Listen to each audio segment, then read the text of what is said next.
नमस्कार, मैं Ravish Kumar. Real estate company तो पहले भी रही होगी मोहन यादव की, लेकिन तब उनके परिवार की कंपनियों के पास 82 एकड़ जमीन थी। मगर 2021 में शिक्षा मंत्री बनने के बाद से परिवार से जुड़ी इन कंपनियों ने 253 एकड़ जमीन की खरीद की। 308% की वृद्धि होती है।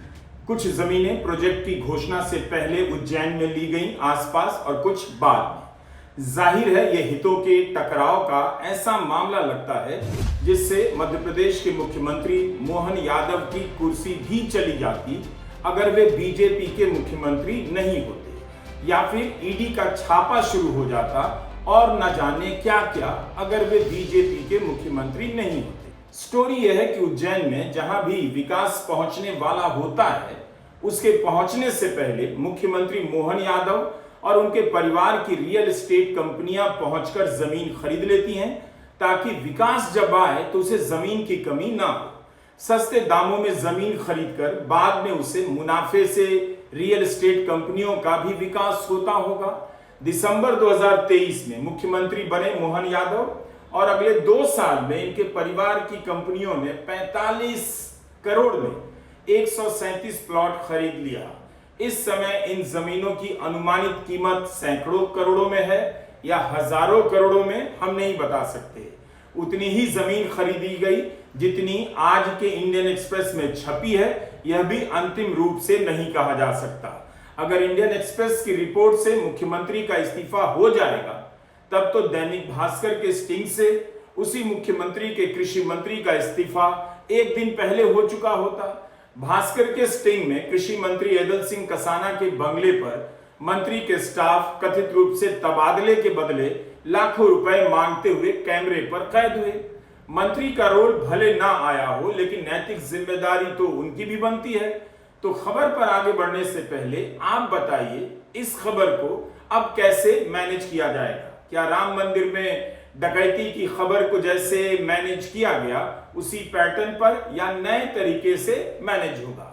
क्योंकि जिस तरह की खबर है, अगर राजनीति में नैतिकता के आधार पर इस्तीफा होने का दौर होता तो मोहन यादव अभी तक भूतपूर्व मुख्यमंत्री हो चुके होते।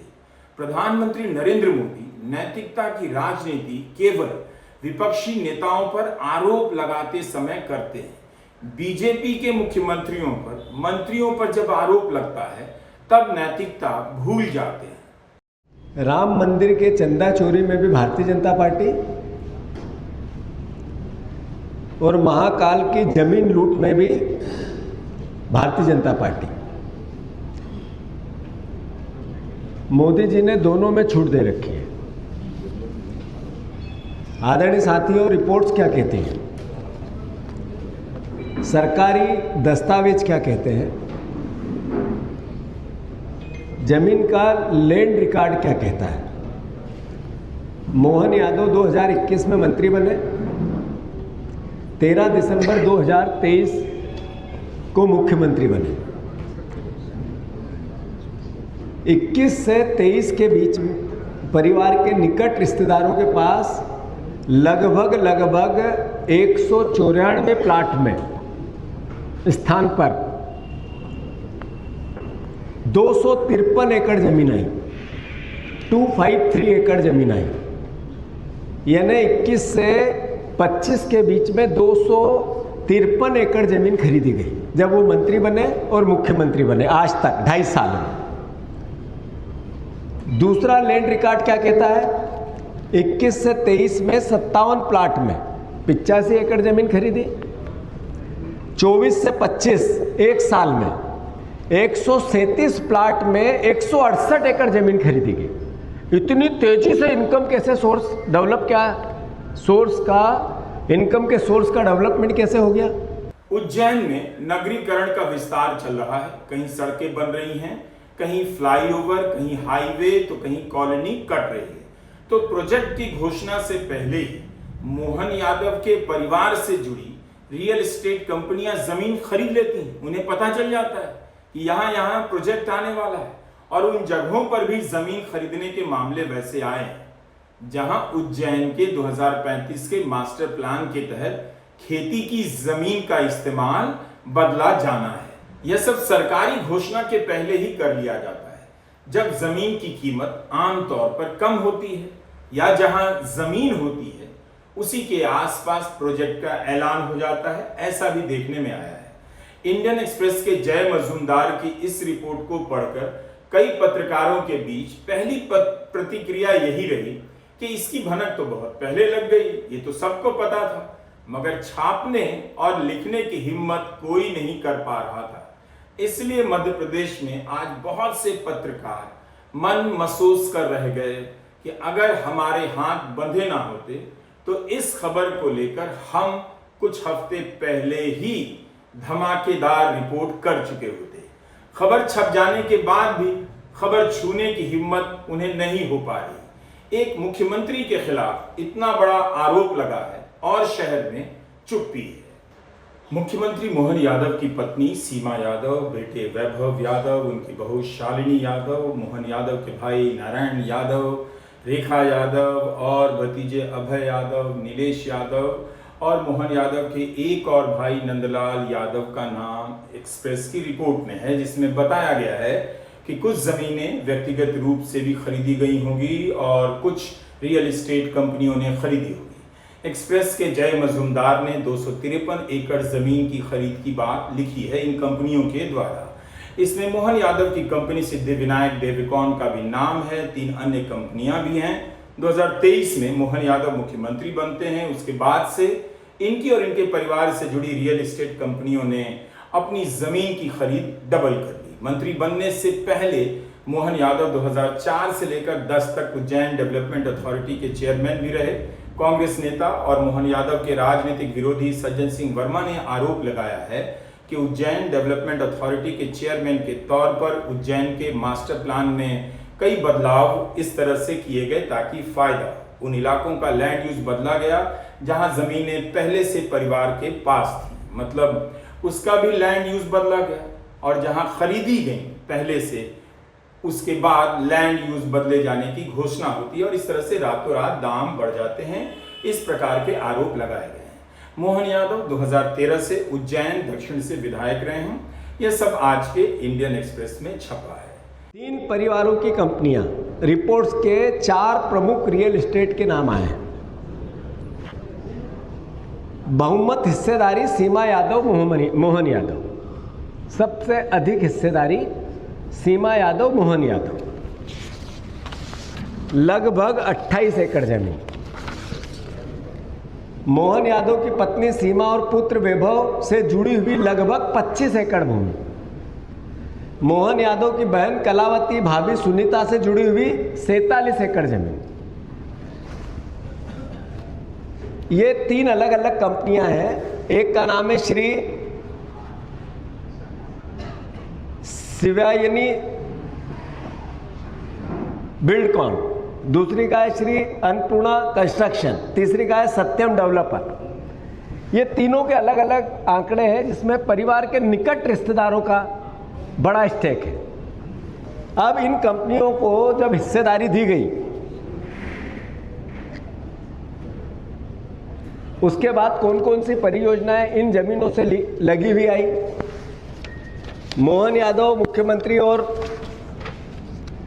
मंत्री रहने के दौरान सड़क और हाईवे उज्जैन बदनावर रोड एक बना, चौड़ीकरण हुआ, नई कनेक्टिविटी बनी, उज्जैन इंदौर रोड विस्तार हुआ, उज्जैन झालावाड़ 4 लेन इसी जमीन के आसपास आया, उज्जैन नागदा रोड इसी जमीन के आसपास आया, उज्जैन देवास रोड इन्हीं जमीनों के आसपास आया, उज्जैन मक्सी रोड इन्हीं जमीनों के पास आया, उज्जैन आगर रोड इसी जमीनों के पास आया, गरोट ग्रीनफील्ड कॉरिडोर इसी जमीनों के आसपास आया। इन परियोजनाओं में भूमि खरीदने का उल्लेख दिया गया है। जिन परियोजनाओं का भूमि खरीदना, ये ब्यौरा है, डिटेलिंग, जो रिपोर्ट्स में भी आया और मैंने मौखिक भी आपको बताया। एक्सप्रेस में अधिकारियों का बयान है मगर नाम नहीं। कहना है कि मुख्यमंत्री का परिवार बरसों से रियल एस्टेट में रहा है, इसलिए मुख्यमंत्री कार्यालय से जोड़ना सही नहीं। उज्जैन में अगर कहीं सड़क का प्रोजेक्ट आ रहा है, खेती की जमीन का लैंड यूज बदला जाना है, अगर उसकी घोषणा से कुछ दिन पहले मोहन यादव के परिवार के सदस्य या उससे जुड़ी कंपनियां जमीन खरीदती हैं और बड़ी मात्रा में खरीदती हैं, तो संदेह क्यों ना किया जाए।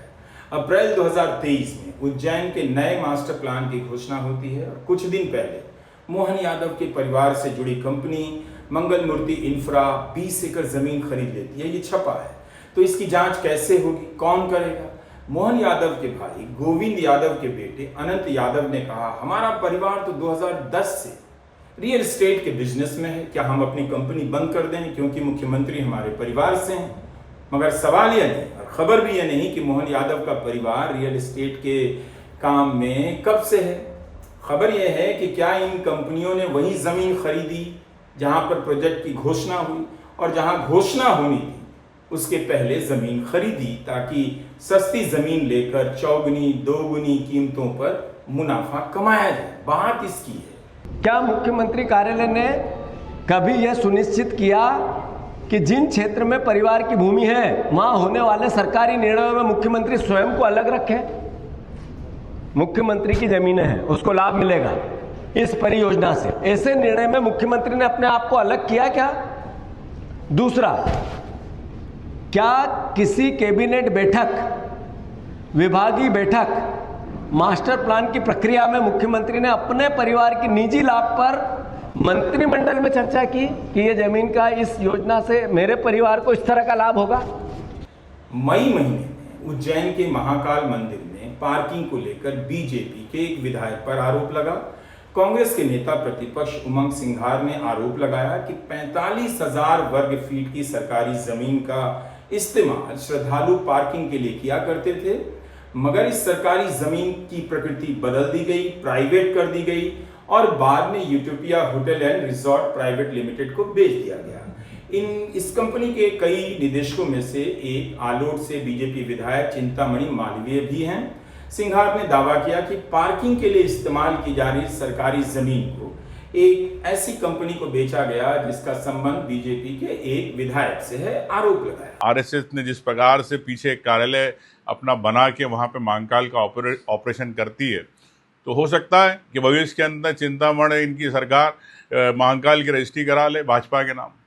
चिंतामणि मालवीय ने कहा कि उन्हें बदनाम करने की कोशिश की जा रही है। उन्होंने या उनकी कंपनी ने कुछ भी गलत काम नहीं किया। उनके खंडन के बाद यह मामला समाप्त हो गया। कोर्ट में जनहित याचिका के रूप में वैसे मौजूद है। बदनाम करने का आरोप चिंतामणि मालवीय अपनी ही पार्टी के शीर्ष नेताओं पर लगा। ऐसी खबर अखबारों में छपी।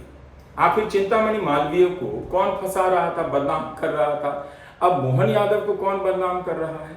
मामला भ्रष्टाचार का है, अपने फायदे के लिए सरकारी नियमों को बदलने का है, लेकिन इसकी बहस को सत्ता परिवर्तन, बीजेपी के भीतर होने वाली गुटबाजी, संघ के भीतर होने वाले खेल से जोड़ा जा रहा है ताकि जोड़ने वाले एक्सपर्ट लगें और मामले की गंभीरता पीछे चली जाए और कुर्सी बदलने के खेल में गायब हो जाए। क्या मोहन यादव इस्तीफा देंगे? क्या मोहन यादव भी इन दस्तावेजों के साथ प्रेस कॉन्फ्रेंस करेंगे? कौन सी ऐसी एजेंसी इस देश में बच गई है जिसकी जांच की साख पर भरोसा रह गया है? ऐसा क्यों है कि मोदी सरकार के दौर में यह सवाल सबको हताश करने लगा है? भ्रष्टाचार, लापरवाही, जवाबदेही के सवाल पर सरकार कहीं कोई एक्शन लेते हुए नहीं दिखती है। इंदौर शहर में पीने के पानी में मल मिल गया, कम से कम 15 लोग मर गए, 250 से अधिक लोग बीमार हुए, मगर किसी बड़े मंत्री के खिलाफ तो कार्रवाई नहीं हुई। राम मंदिर के मामले में ही क्या हो गया? जिस राम मंदिर से जुड़े हर मुद्दे का चेहरा प्रधानमंत्री खुद को बना देते हैं, मुख्यमंत्री योगी आदित्यनाथ बना देते हैं, उसके चढ़ावे में डकैती की इतनी बड़ी खबरें आई, इतनी सारी खबरें आई, मंदिर निर्माण में कमीशन खोरी के आरोप तक लग गए और ट्रस्ट के चंपत राय का इस्तीफा नहीं हुआ, और तो और एफआईआर भी नहीं। अब एसआईटी की रिपोर्ट जमा हो गई है, उसका वीडियो मैं देख रहा था। 3 अफसर कुर्सी पर बैठे हैं, एडिशनल चीफ सेक्रेटरी उसे ग्रहण कर रहे हैं। एसआईटी की रिपोर्ट जमा होने का मामला इतना साधारण और मामूली बना दिया गया है। सरकार इस नजर से देख रही है। राम मंदिर का मामला इससे पहले कब इतना साधारण था? कभी नहीं। अयोध्या में लोग चांदी की चरण पादुका जिन्होंने दान में दी थी खोज रहे हैं, कहाँ गई, रसीद कहाँ? सिंधी समाज पूछ रहा है 200 किलो चांदी दान देने के बाद रसीद खोज रहे हैं, आज तक रसीद नहीं मिली। 200 किलो चांदी कहाँ है यह भी कोई नहीं बता रहा। तो उज्जैन में जमीन खरीद के मामले में मुख्यमंत्री मोहन यादव के परिवार की कंपनियों ने जो किया है, क्या राम मंदिर में जो चढ़ावे आते हैं उसमें जो डकैती हुई उसकी तरह का अंजाम इस मामले में भी होगा? ये जून है, अप्रैल महीने में अरुणाचल प्रदेश के मुख्यमंत्री पेमा खांडू के मामले में इसी तरह की खबर आई थी। इनके परिवार और रिश्तेदारों को लेकर आरोप लगा कि किसी भी जिले में सरकारी ठेके इन्हीं को मिलते हैं। सुप्रीम कोर्ट भी हैरान रह गया और सीबीआई जांच के आदेश दिए गए। अरुणाचल प्रदेश में काम करने वाले 2 एनजीओ ने जनहित याचिका दायर की थी और इनकी तरफ से वकील प्रशांत भूषण पेश हुए थे। उन्होंने आरोप लगाया कि 10 साल में मुख्यमंत्री पेमा खांडू और उनके परिवार, उनकी पत्नी, सौतेली माँ, भाई, भतीजे से जितनी कंपनियां जुड़ी हैं उन्हें 1270 करोड़ के ठेके दिए गए। पेमा खांडू से इस्तीफा नहीं लिया गया, ना ईडी की रेड हुई, सब कुछ नॉर्मल तरीके से चल रहा है। मोहन यादव मुख्यमंत्री मध्य प्रदेश के मामले में भी नॉर्मल तरीके से ही चलेगा, इसी पैटर्न के आधार पर लगता है। कुल भूमि स्वामित्व की रिपोर्ट अनुसार परिवार और रिश्तेदारों के पास 245 प्लाट में 335 एकड़ जमीन है।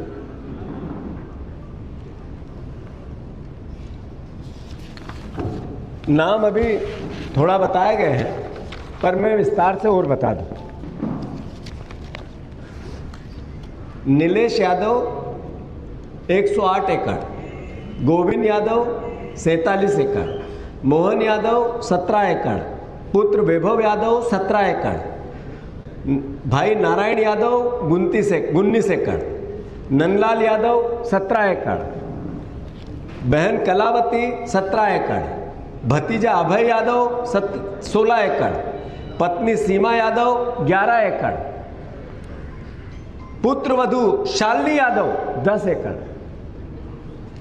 साली 6 एकड़, साली रेखा यादव 6 एकड़। क्योंकि इतिहास में प्रधानमंत्री मोदी को भ्रष्टाचार के मामले में 2 बड़े मौके दिए हैं। एक, दूसरे दलों में जो भी भ्रष्टाचार में लिप्त है उसे ईडी का भय दिखाकर बीजेपी में लाया जाए, और दूसरा बड़ा मौका दिया इतिहास ने कि बीजेपी के नेताओं के ऊपर जब भी भ्रष्टाचार के आरोप लगें और भ्रष्टाचार में उनके नाम आए तो उन्हें हर हाल में बचाना है। आप ही बताइए, जब दूसरी पार्टी के नेता को वीडियो पर पैसा लेते देखा गया, खुद इस वीडियो को लेकर प्रधानमंत्री मोदी ने मुद्दा बनाया और उन्हीं को बीजेपी में लाकर पश्चिम बंगाल का मुख्यमंत्री बना दिया, तो क्या वे अपनी पार्टी के नेता को भ्रष्टाचार के आरोप में हटा देंगे? शुभेंदु अधिकारी के वीडियो की चर्चा खुद प्रधानमंत्री मोदी किया करते थे। इसलिए भ्रष्टाचार के मामले में और उसे बनाए रखने और बचाए रखने में प्रधानमंत्री मोदी को जो ऐतिहासिक अवसर मिला है वो किसी को अब नहीं मिलने वाला। नेहरू को तो बिल्कुल नहीं। पुराने रिकॉर्ड के अनुसार इस खबर की भी लगता है लीपापोती तय है। जब प्रधानमंत्री मोदी ने पेमा खांडू से इस्तीफा नहीं लिया तो मोहन यादव से कैसे ले सकते हैं? मोहन यादव से अगर इस्तीफा ले लेंगे तो पेमा खांडू से भी इस्तीफा लेना पड़ेगा। एक मुख्यमंत्री के चक्कर में 2 मुख्यमंत्री चले जाएंगे। उसी तरह धर्मेंद्र प्रधान से अगर नीट पेपर लीक के मामले में इस्तीफा ले चुके होते तो उन्हें राम मंदिर ट्रस्ट के चंपत राय से भी इस्तीफा लेना पड़ता। नीट की दोबारा परीक्षा हो, अगर धर्मेंद्र प्रधान ने इस्तीफा दे दिया होता, नए शिक्षा मंत्री आ जाते, नीट की दोबारा परीक्षा हुई और जिस तरह से बिहार में छात्रों के बदले मेडिकल की पढ़ाई करने वाले एमबीबीएस के छात्रों के परीक्षा में बैठने की खबरें आई, उसके बाद क्या होता? क्या एक और शिक्षा मंत्री का इस्तीफा होता? इतनी निगरानी के बाद भी नीट परीक्षा में इस तरह का मामला अखबारों में छपा है। तो इतने सारे उदाहरणों के होते हुए मोहन यादव इस्तीफा देकर अलग उदाहरण बनाएंगे, हमें ऐसा नहीं लगता।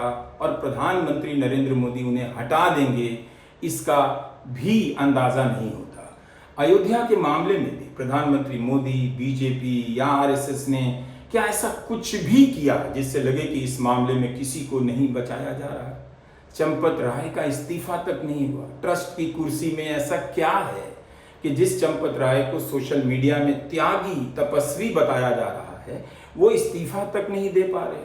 जो रिपोर्ट आई है मीडिया में, जो छपी हैं खबरें, उससे तो यही अंदाजा होता है कि उसके पीछे अभी और बड़ी बड़ी कहानियां हैं। बीजेपी परिवारवाद और भ्रष्टाचार से लड़ने का दावा करती थी, मगर मध्य प्रदेश की इस खबर से लगता है भ्रष्टाचार का परिवारवाद आपके सामने आया है, बीजेपी लेकर आई है। नमस्कार, मैं रवीश कुमार।